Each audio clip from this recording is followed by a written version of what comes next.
लोगों की मानसिकता है कि सरकारी विद्यालयों में पढ़ाई नहीं कराई जाती है, तो क्या ऐसा है? में जो छात्राएं हैं उनके लिए हमने एक रेस्टिंग रूम तैयार किया है। एक कांच का शीशा टूटा हुआ था तो उससे जो है उसको लगाई हुई है, पीछे फॉइल पेपर वगैरह।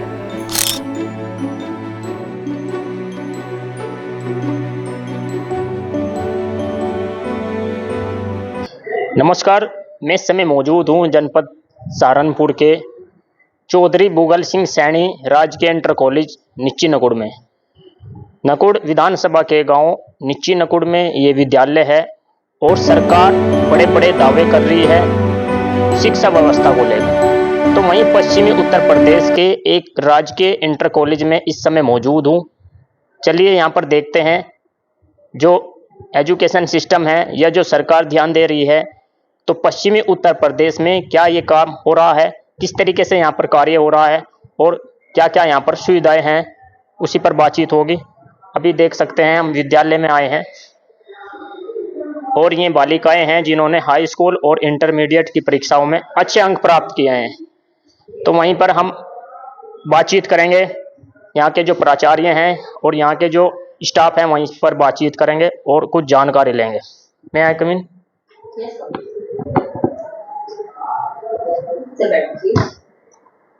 मैम, आपका परिचय? मैं श्रीमती रजनी रानी, कार्यवाहक प्रधानाचार्य राजीव कन्या इंटर कॉलेज नीची नकुड़। तो पहला प्रश्न हमारा ये है, जैसे अभी हाई स्कूल और इंटरमीडिएट की परीक्षा में बच्चों ने अच्छे अंक हासिल किए हैं, तो आपका क्या कहना है? सर, पहले तो यही है कि इसके लिए हमारा स्टाफ और ये पूरा ही क्षेत्र बधाई के पात्र है, क्योंकि बच्ची ने पहली बार इस में जो प्रथम जो 10 बच्चे लिए जाते हैं उनमें अपना स्थान बनाया है। जिले में जो 10 बच्चों की सूची होती है उसमें अपना स्थान बनाया है। तो इसके लिए बहुत बड़ी मतलब क्या कहना चाहिए, शुभकामनाएं हैं विद्यालय परिवार को। और हमारे लिए भी एक थोड़ा सा एक उपलब्धि है, बहुत बड़ी उपलब्धि हम विद्यालय ने प्राप्त की है इस क्षेत्र में। अच्छा, जैसे कुछ परिवारों में ये माना जाता है बेटा हो तो उसको पढ़ाएंगे और बेटी हो तो उसको नहीं पढ़ाएंगे, भेदभाव करते हैं अभिभावक, तो आपका क्या कहना है? उनका भेदभाव करना सही है, गलत है? देखिए, ये तो बिल्कुल निराधार है, बिल्कुल गलत है। लड़का लड़की में यदि आज शिक्षा के क्षेत्र में इतने आगे बढ़ चुका है समाज, और अभी भी यदि ये भेदभाव बना हुआ है तो बहुत बड़ी बात है।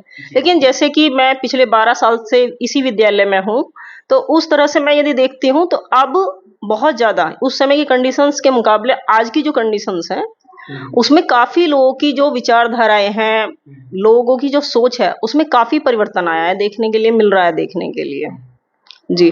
तो इम्प्रूवमेंट हो रहा है, धीरे धीरे हो रहा है इम्प्रूवमेंट। जैसे जैसे बच्चियां आगे आ रही हैं तो उसमें काफी इम्प्रूवमेंट हो रहा है, लोगों की जो सोच है वो भी चेंज हो रही है। तो आपका फेवरेट सब्जेक्ट क्या है मैम? सर, मैं तो अंग्रेजी से ही हूँ, तो जाहिर सी बात है कि अंग्रेजी अच्छी लगती है। अंग्रेजी अच्छी जी। तो बच्चों को जैसे आप पढ़ाते हैं और ग्रामीण क्षेत्र से बालिकाएं आते हैं आपके विद्यालय में, तो उनको मैनेज करना बड़ा मुश्किल हो जाता है।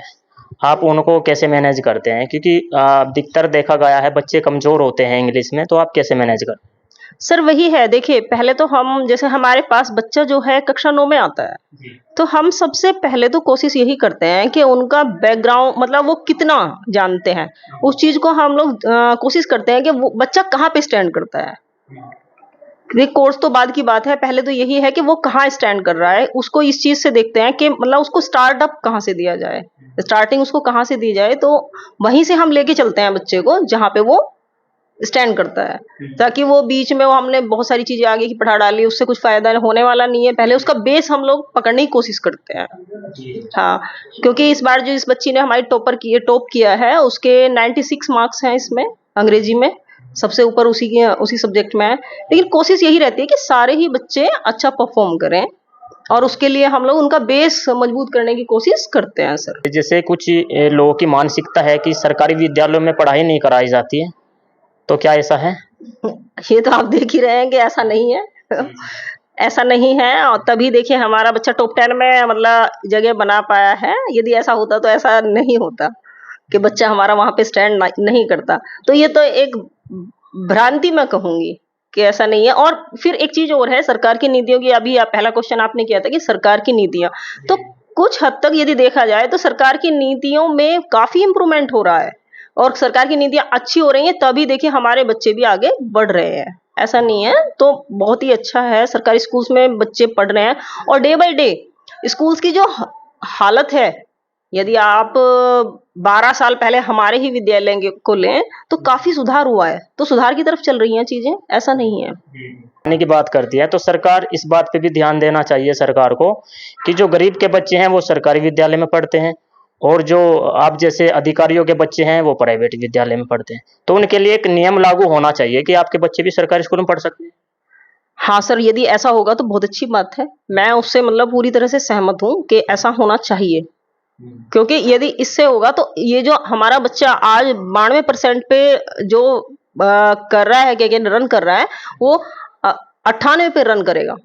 उसका रीजन होगा क्योंकि जो मेहनत हम आज कर रहे हैं उससे थोड़ी और बेहतर मेहनत हम लोग सभी करेंगे। और भी हमारे साथ में स्टाफ से मैडम हैं, उनसे भी बातचीत करेंगे और जानने का प्रयास करेंगे। जी मैम, क्या नाम है? पूनम शर्मा। पूनम शर्मा जी, पहला प्रश्न हमारा ये है, आपके विद्यालय में काफी बालिकाओं ने स्थान प्राप्त किया है, तो आपका क्या कहना है? हाँ, हमारे विद्यालय में एक बच्चे ने जिले में 10वां स्थान प्राप्त किया है और 5 बच्चे हमारे ऑनर्स में हैं जिसने 6 के 6 सब्जेक्ट में डिस्टिंक्शन प्राप्त की है। और वाकई वो बच्चे बहुत अच्छे थे, सभी टीचर्स ने उसका पूरा हेल्प किया। सभी बच्चे ग्रामीण पृष्ठभूमि से है, किसी बच्चे की बहुत ज़्यादा ट्यूशन भी नहीं थी, 1-2 ट्यूशन के साथ ही बच्चे पढ़ रहे थे और विद्यालय में लेकिन डेली आते थे बच्चे। और मेरा यही मानना है कि प्रत्येक बच्चा अगर डेली विद्यालय आता है, चाहे वो सरकारी स्कूल है चाहे प्राइवेट स्कूल है, तो बच्चा बहुत अच्छा ग्रो कर पाता है और बहुत अच्छा सब्जेक्ट नंबर से पास हो पाते हैं। जी जी।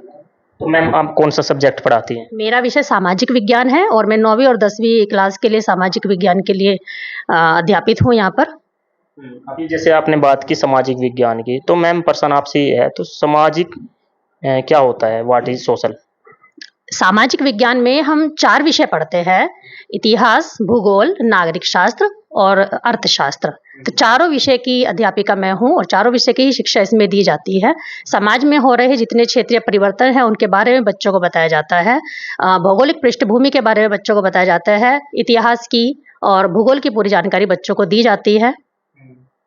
जी। आपका क्या नाम है मैम? मेरा नाम आशा श्रीवास्तव है, मैं गृह विज्ञान की अध्यापिका हूँ। तो आप गृह विज्ञान में जैसे गृह विज्ञान पढ़ाती हैं, तो ये गृह विज्ञान क्या होता है मैम? गृह विज्ञान घर से संबंधित भी होता है और विज्ञान से संबंधित भी होता है। इसमें बच्चों को जो है विज्ञान से संबंधित जितनी भी फिजियोलॉजी वगैरह है वो सभी पढ़ाई जाती है और घर से संबंधित जो भी चीज़ें हैं वो सारी चीज़ें पढ़ाई जाती हैं उसमें।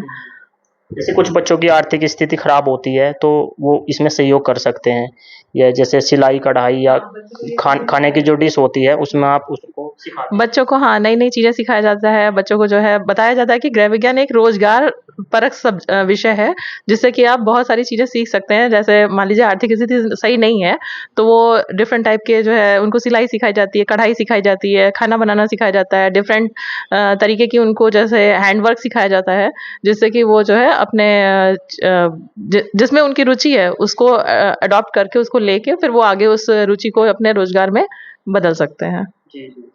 तो अभी आपके विद्यालय से काफी बालिकाओं ने स्थान प्राप्त किया है, आपका क्या कहना है? उनके उज्जवल भविष्य के लिए आप क्या कहना चाहते हैं?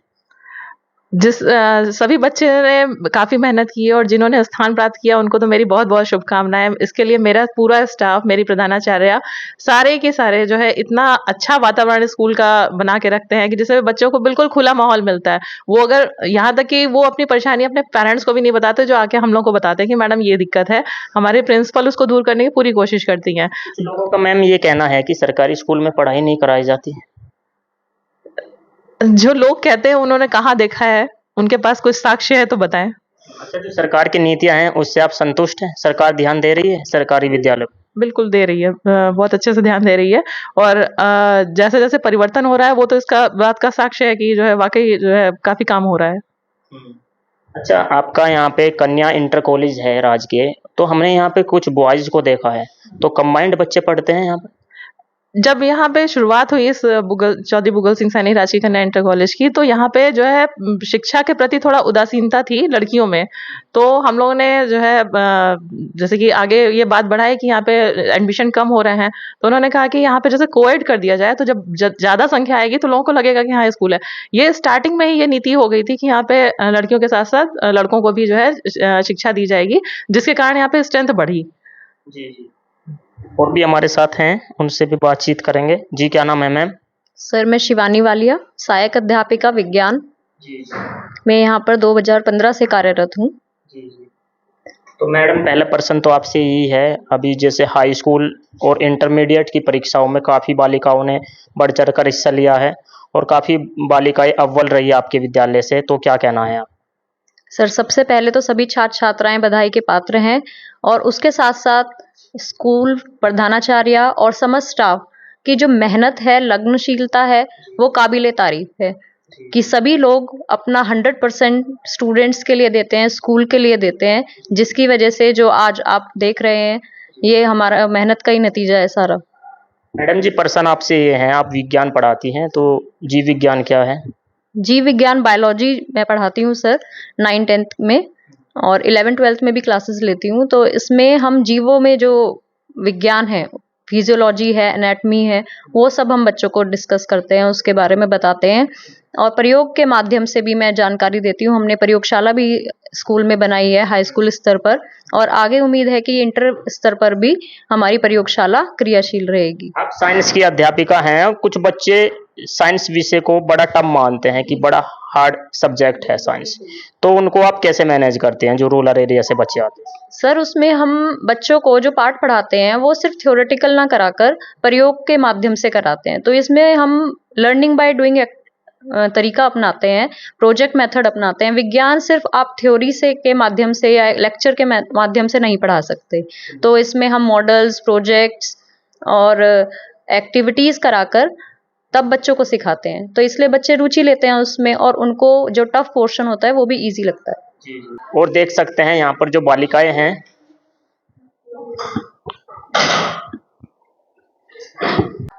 सर मेरा नाम ईशांत है। कौन सा गाँव है आपका? पिलखना। पिलखना। जी। अच्छा, पिलखना नकुड़ से कितनी दूरी पर है? 4 किलोमीटर। 4 किलोमीटर। कैसे जी। आते हैं आप? साइकिल से। साइकिल से। जी सर। यहाँ पे जो आपका पढ़ाया जाता है, तो कैसा पढ़ाई होती है? सर यहाँ पर बहुत अच्छी पढ़ाई होती है। जी। क्या क्या पढ़ाते हैं यहाँ पर? सारे सर। सब्जेक्ट पढ़ाते हैं? जी सर। अच्छा, आप पे कौन अभी जो साइंस के प्रोजेक्ट कराए जाते हैं वो समझ में आते हैं? यस सर, अच्छे अच्छे प्रोजेक्ट किए जाते हैं सर यहाँ पर। कौन पढ़ाता है ग्रामर आपको? सर पढ़ाए थे। सर पढ़ाते हैं। समझ में आता है जो यहाँ पर पढ़ाया जाता है? Yes sir. तो देख सकते हैं यहाँ पर प्रयोग करके बच्चों को सिखाया जाता है। कहाँ से हो आप? सडोली से। सड़ौली से। अच्छा, सड़ौली तो काफी दूरी पर है, नकुड़ से कितनी दूरी पर है? 4 किलोमीटर। 4 किलोमीटर। कैसे आते हैं आप? साइकिल से। साइकिल से। पिताजी क्या काम करते हैं?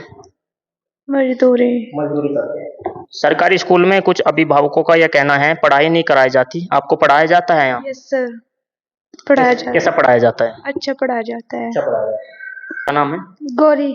गौरी, कौन सा गांव है आपका? लखनी। इलाकनी। कैसे आते हैं आप गांव से यहाँ पे विद्यालय में? साइकिल से। पिताजी क्या काम करते हैं? डॉक्टर का काम। डॉक्टर का काम करते हैं। अच्छा, जो यहाँ पे पढ़ाई कराई जाती है वो समझ में आती है आपकी? Yes sir. बिल्कुल। अभी क्या पढ़ाई, ये क्या पढ़ाई रहे थे अभी आप? जैसे हम आए तो ये कौन सा सब्जेक्ट पढ़ रही थी? ग्रामर। ग्रामर। ग्रामर में क्या पढ़ाया सर ने? सेंटेंस। सरकारी स्कूल में पढ़ाई नहीं कराई जाती, ये देख सकते हैं आप। तरह तरह के यहाँ पर प्रोजेक्ट बनाकर बच्चों को समझाया जाता है और पूरा ध्यान दिया जाता है बच्चों पर। और देख सकते हैं आप जो प्रदर्शनी में यहाँ पर स्टेट लेवल तक बच्चे यहाँ से चयनित हो चुके हैं। तो विद्यालय में पूरा फोकस करके बच्चों को पढ़ाया जाता है। बच्चों ने तैयारी की थी। ये TLM वगैरह है,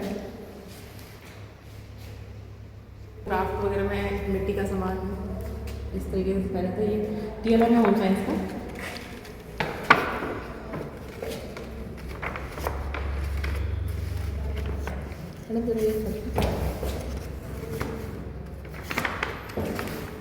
हमारे यहाँ गवर्नमेंट गर्ल्स इंटर कॉलेज नीचीनकुड़ में MHM क्लब की स्थापना हुई है, जिसमें minister and hygiene management club के अंतर्गत हमारे विद्यालय में जो छात्राएं हैं उनके लिए हमने एक रेस्टिंग रूम तैयार किया है। जो गवर्नमेंट की तरफ से फंड आया है हमने उसका प्रयोग किया है, जिसमें छात्राओं के लिए आप देख सकते हैं एक बेड की व्यवस्था की गई है, जिसमें मेंस्ट्रुअल टाइम के समय उन्हें जो पेन वगैरह होता है और रेस्ट की आवश्यकता होती है, जिसकी वजह से छात्राएं विद्यालय आने से कतराती हैं, उसको दूर करने के लिए उन्हें विद्यालय में एक पर्याप्त स्थान दिया गया है, जिससे कि वो कुछ आधे घंटे के लिए 15 मिनट के लिए अपने आप को रेस्ट की अवस्था में, आराम की अवस्था में एक वातावरण उनको स्कूल में दिया गया है, जिससे कि उन्हें स्कूल ना ड्रॉप आउट करना पड़े। और यहाँ पर हम प्राइमरी मेडिकल इक्विपमेंट्स हमने रखे हुए हैं। अगर किसी बच्चे को बीपी की शिकायत होती है और बहुत ज़्यादा पेन हो रहा है तो हीटिंग पैड की व्यवस्था है। वेट हम समय समय अंतराल पर उनका चेक करते हैं। और हमने प्राइमरी किट, मेडिसिन किट भी तैयार की है। अगर कोई पेट में दर्द, सिर में दर्द, इस तरह की शिकायत आती है तो हम बच्चों को ये व्यवस्था स्कूल में प्रोवाइड की गई है। साथ साथ इधर आप देख सकते हैं कि हमारे पास सैनिटरी नैपकिन वेंडिंग मशीन भी यहाँ पर प्रोवाइडेड है। और इसका एक जो सेकंड पार्ट है इंसिनरेटर का, वो हमारा टॉयलेट ब्लॉक में लगा हुआ है। ये इसके पीछे सिर्फ जो सरकार की मंशा ये है कि छात्राएं स्कूल को ड्रॉप आउट ना करें, वो अपने मेंस्ट्रुअल टाइम के समय में भी स्कूल में आएं। और एक छोटी सी मुहिम है जिससे कि छात्राओं को स्कूल से जोड़ा जा सके। विद्यालय में सभी प्रकार के गेम्स खेले जाते हैं। हमारे यहाँ गेम्स का कोई टीचर नहीं है, लेकिन उसका चार्ज मुझे मिला हुआ है। यहाँ पर हर क्लास के लिए हमने 2-2 कैरम बोर्ड और लूडो, चेस, ये सब हमारे पास रहता है, जो हर बच्चे को प्रभारी बनाया जाता है, हर बच्चे को उसको प्रोवाइड किया जाता है। ऐसे ही हमने 4-4 हर क्लास के लिए 4-4 कैरम रैकेट्स रखे हुए हैं और हमारे पास ये भी है। उसके बाद भाला प्रतियोगिता में भी हमारे बच्चे जाते हैं। भाला प्रतियोगिता भी हमारे यहाँ होती है और बैडमिंटन किट भी हमारे पास पूरी मौजूद है। और हमारे बच्चे सब तहसील लेवल पे भी खेल चुके हैं। तहसील लेवल के बाद वो मंडल लेवल पर भी जा चुके हैं। और ये पूरा सामान आप देख लीजिएगा, हमारे पास सब चीज़ें उपलब्ध है स्टूडेंट्स के खेलने के लिए। लाइब्रेरी की सुविधा है।